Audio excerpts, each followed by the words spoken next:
noticed that somewhere along the way, we stopped wishing time would move faster and started wondering where it all went.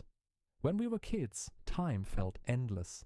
The last 10 minutes before the school bell rang could feel like an hour. The first morning of summer vacation felt like the beginning of a whole new world.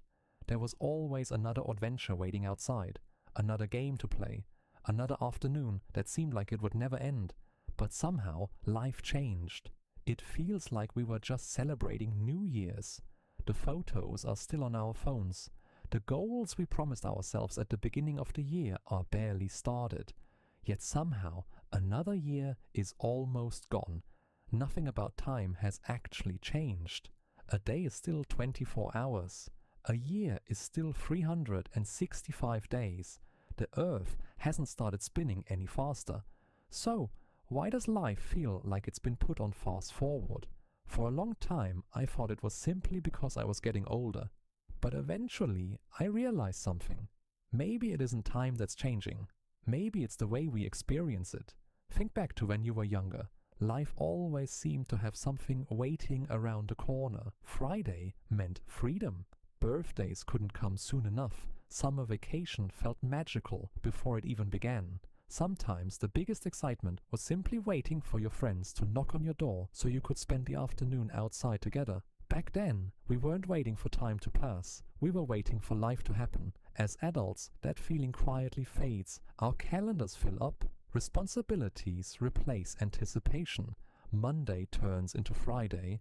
Friday turns into another Monday. The weeks blur together, and somewhere along the way, we stop looking forward to tomorrow.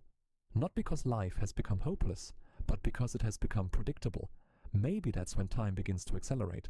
Not because the clock is moving faster, but because fewer moments surprise us. Then I started asking myself a different question. If time really moves faster as we get older, why do some memories stay so vivid for decades? Your first bike, your first love, your first paycheck, the first time you stepped into a country you'd never seen before. Years later, those moments are still crystal clear. But what about an ordinary Wednesday 3 months ago? What did you have for lunch? Who did you talk to that evening? Most of us can't remember.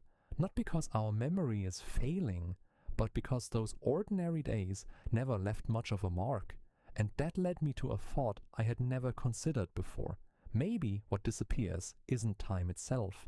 Maybe it's the days we rushed through without ever truly living them. That question led me to something surprisingly simple. Researchers who study how we perceive time have found that our brains don't experience time the way clocks do. Instead, they experience it through memories. Your brain isn't counting every minute that passes. It's recording experiences. New places, new people, new emotions, new discoveries. Every meaningful experience leaves another page in the story of your life. But when today looks almost identical to yesterday, your brain becomes efficient. It skips the details, not because it's lazy, but because it already knows what to expect. So when you look back years later, those repeated days seem to disappear, almost as if someone quietly turned several pages of your life without you noticing. Maybe time was never speeding up at all. Maybe the real change was that our brains began remembering life differently. Once I understood that, another question came to mind. If time feels faster because life becomes more repetitive, does that mean we can slow it down simply by filling our schedules with more things to do? Probably not. Being busy isn't the same as truly living. What actually stretches our sense of time is something much simpler. New experiences. Have you ever noticed how a 3-day trip can feel like it lasted a week, while a 10-day vacation can disappear in what feels like a single afternoon? The difference isn't the number of days, it's how fully you experience them. The first time you wandered through a city you've never seen before. The first meal you learned to cook from scratch. The first time you found the courage to do something that had always scared you. Moments like these wake your brain up. They tell it, today's different. And maybe that's why time has always been fair. What changes isn't the clock. It's whether today becomes a memory worth keeping. Most of us keep making the same promise. When things calm down, I'll travel. I'll spend more time with my family. I'll finally do what I've always wanted to do. We convince ourselves there's still plenty of time, But time never waits for us to feel ready.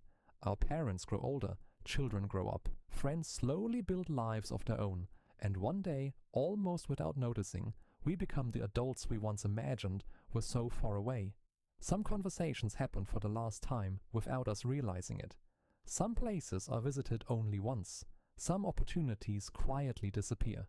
The greatest illusion isn't believing we're still young. It's believing that there will always be another chance. I'd like you to imagine something, just for a moment. Imagine that the person sitting here right now isn't today's version of you. Imagine you're 20 years older. You've already lived through the years ahead.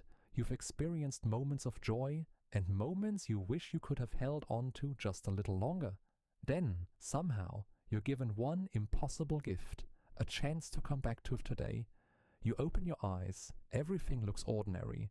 Your home, your neighborhood, the people around you, the routines you hardly notice anymore. What would be the very first thing you do? Would you still rush through the day the way you always have?